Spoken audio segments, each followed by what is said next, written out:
Hey everyone, Mark here, the CEO of Conjugate, and I'm going to be talking to you about Conjugate Calisthenics, a unique way to approach your body weight exercises, that is the pull-up and the dip, using a conjugate framework. But before we dive into today's topic, make sure to follow me over on Instagram as amplified.training. Also, I offer one-to-one coaching. If that's something you'd be interested, the odds are very good. I'd love to work with you. That being said, let's dive in. I'm sure you've heard the expression that dips are the squat of the upper body.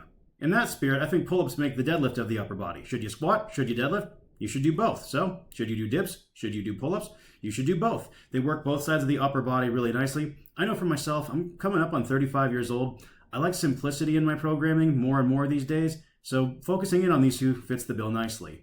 Also, I recently hit a bench PR of 315, and one of the big reasons I think I was able to land that PR after years of chasing it was a lot of heavy dips in the 5 to 10 rep range to help build the pecs, triceps, and shoulder stability. Additionally, this is my blueprint for how, if I were to look at competing in classic street lifting, which is a sport of the max dip and max weighted pull-up, this is how I'd go about doing it.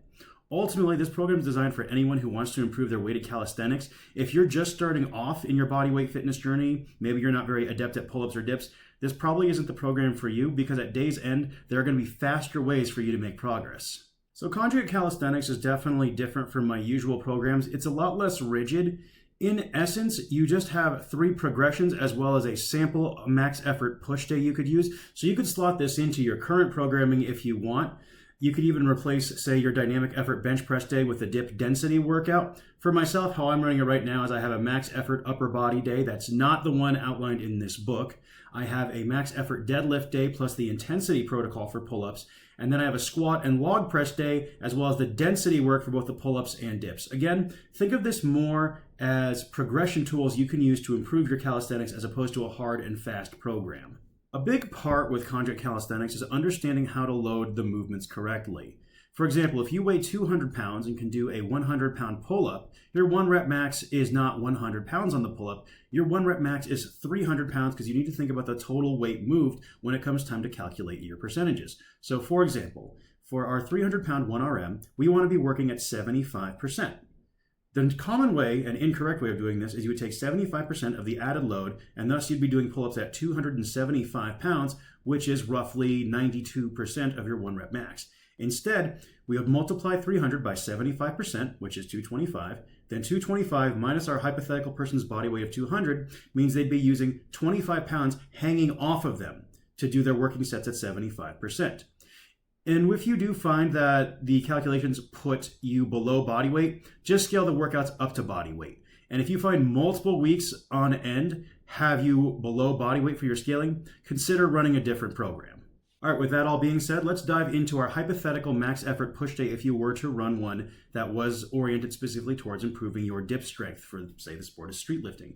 First off, you'd have your max effort press, and my suggested variations would be a decline pin press, a close grip bench, or a glute bridge floor press. Now, the reason for these variations being selected is they help emphasize the lower pectoral strength as well as the triceps, which will directly carry over to your dip strength. Then after that, we'll move into an incline or shoulder press of your choosing. And you'll see here in general, you're just picking very basic movements, a pec isolation, upper back and rear delt work, and then a row of your choice. Just because we're doing a lot of vertical pulling, we don't want to neglect the horizontal pulling, as the lat is an important muscle to develop from multiple angles. And then as far as the progression goes, we'll dive into those next. Now, as far as the progressions go for your max effort push work, for your first press of the day, you want to work up to a heavy set of 5 to 8 and then drop 20% for 2 additional sets of 8 to 12. For your second press of the day, aim for a top set of 10 to 12 and then drop it down to 2 sets of 6 to 8, but keep the weight the same. And you'll want to stick to the same 2 presses for at least 3 weeks just to make sure that you can really get familiar and dialed in with your technique and extract the maximum benefit from them. One of the big critiques I have about most conjugate programs is by changing out the max effort variation every single week, what happens is you don't have enough time to determine whether or not you're actually getting better at the movement and extract the most possible benefit from it.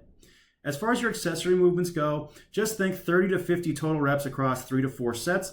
Also, hit my YouTube channel. I've got several videos that outline some accessory work protocols as well as my top 5 just recently to help you pick out some options for how to improve those movements. All right, now let's talk about the first fixed progression in the program, and that is your dip density progression, or the DDP, the king of bada bing, bang! All right, come on, you guys know what I'm talking about, right? With that being said, make sure you know your modified 1 rep max to calculate the percentages correctly. And how the density progression is going to work is you'll have a fixed amount of time to do as many sets possible of a given rep count. And with these density sets, after every 5th successful set, you can take a small weight jump. So for example, in week 1, you're doing sets of 5 at 60% of your dip max for 18 minutes. And should you complete 5 successful sets, you can add another 5 to 10 pounds and continue on for the rest of the workout. Make it to 10 sets, you can add a little more if you'd like. You should be aiming for 8 to 12 sets on average. If you're constantly below this number, you need to work on your work capacity, or you might have overcalculated your dip max. Let's dive into that progression next. All right, here is your 9-week DDP. So how to work is in weeks 1 through 3, you've got 18 minutes. Week 1, max 5s. Week 2, max 4s. Week 3, max 3s. Then it goes 4, 3, 2 for 15-minute blocks. And then after that, you go into 12-minute blocks where it's going to go 3, 2, 1. And you'll see the percentages there in the far right column. And remember, after every 5th set, you can take a small weight jump. By the end of this wave in week 9, you'll very likely wind up setting a new PR because you have done a wide base of work leading up into it. And then all of a sudden, you're really shedding volume towards the end, which helps reduce fatigue moving into it. And in the event that you don't wind up attempting or setting a new 1RM, I would just add 5 to 10 pounds to your hypothetical dip max between waves. Remember when I likened the pull-up to the deadlift of the upper body? Well, you'll see that shine through in how I went about programming it for the density protocol. What we're doing here is you'll have the volume be slightly reduced as you're doing fewer reps per set. You have less time to do them, and overall, we're aiming for fewer sets to be done. For example, in week 1, you're doing sets of 4 at 65% of your 1RM, and you have 15 minutes. And our target is 6 to 10 sets across the weeks. And then every 3rd set, you're allowed to take a weight jump. So with that being said, let's dive in. So overall, if you look at the PDP, it's very similar to the DDP. Main difference is fewer reps per set, a slight intensity increase, and the time is decreased. And just like we did with the dips, if you don't wind up working to a new 1RM across the 9-week wave, just consider adding 5 to 10 pounds to your hypothetical 1RM and repeating the cycle. Also, worth considering, don't be afraid to use straps at this point. And the reason why is across this many sets, it's worth doing if you're really just trying to dial in on working the lats, the upper back, and the biceps. You can train your grip separately from it, or if your grip starts becoming the issue, keep going with straps. That way you're not limiting your pull-up development. Also, quick side note, if you are really good at reps on the pull-ups and you find that you're very efficient with them and you don't start to swing or your grip becomes an issue, just consider running the DDP for them. Bang! As far as your max effort training goes for the pull-up, you'll have 2 different ways of approaching it depending on whether you're looking to add a little more intensity and really chase that limit strength, or maybe you want to do a bit more volume, add a bit more muscle mass, and just get a wider base of support. For the intensity focus, what you'll do is you're going to work up to a 1 to 3 rep max for the day. Then you'll drop the weight by 10% and do max double clusters. So what that looks like is you do 2, rest for 15 seconds, 2, rest for 15 seconds. And you just repeat that until you can only get 1 rep, and that would end the set. Then you'd want to rest for about 3 to 5 minutes and repeat that process with the max double clusters.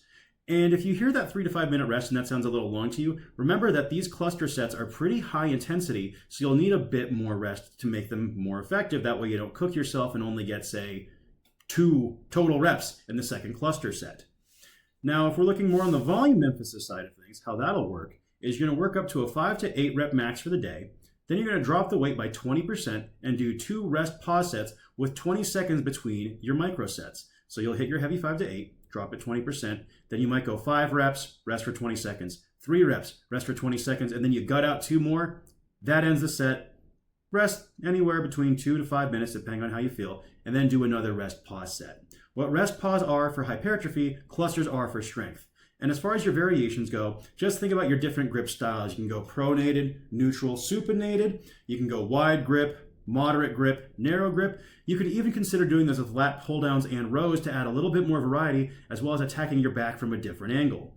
And just like I did with the max effort variation for the push day, I suggest sticking with something for at least 3 weeks to extract the maximum benefit from it.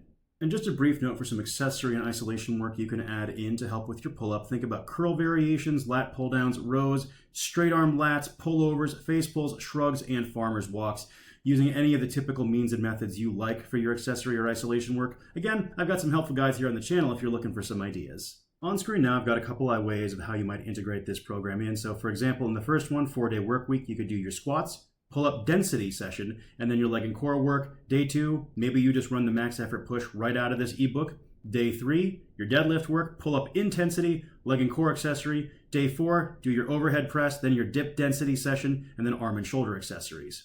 Now on a 3-day split, lower max effort, you might do your max effort lift, the pull-up density series, leg and core work. Upper max effort, you're going to hit your max effort lift of choice, then your accessories. And then on your full body session, you do your developmental or dynamic effort squat. Then you do the density set for the dips and the intensity work for the pull-ups, as well as a few more accessories. Thanks for making it this far with me in the video. Hopefully you found this useful and it gives you some great ideas on how to go about running this program.